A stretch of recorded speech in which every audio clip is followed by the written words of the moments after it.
Let's add a beard onto this mini elf doll. The pattern for this doll is on sweetbarsisters.com, but you can use any doll you like. Because I am using a mini doll, I just needed a few pins to mark where my beard is going to go. I started with 3 pins that were about in a line right where you want the top of the beard to go. Then I'm going to center a pin between 2 of the top pins, just going to go a little bit, so in the center and a little bit down, and I'm going to do that same thing on the next side.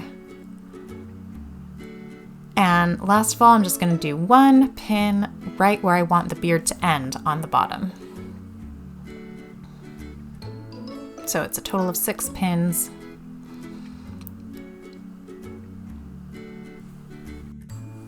Now I'm going to go ahead and wrap my yarn between these pins.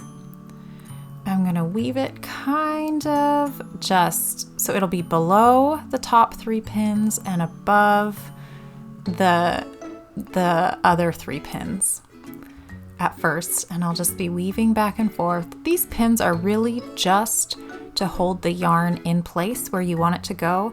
It doesn't have to be an exact science how you wrap it.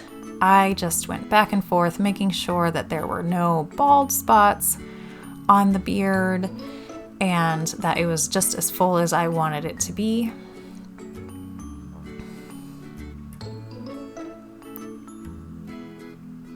And once I got it to the spot where I wanted it, I went ahead with a needle and thread and sewed it in place.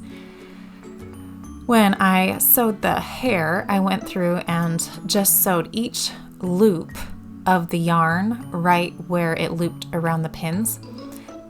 This beard is a little bit more finicky, I guess, when it comes to sewing it in place, just because there aren't as many pins that it's wrapped around.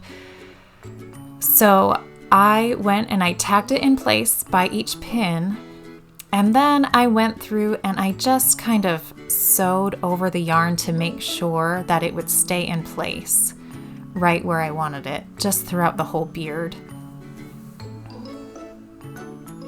Once I got it sewn into place, I used a yarn needle so that I could sink the ends of the yarn into the hair. You could use a crochet hook to do that as well.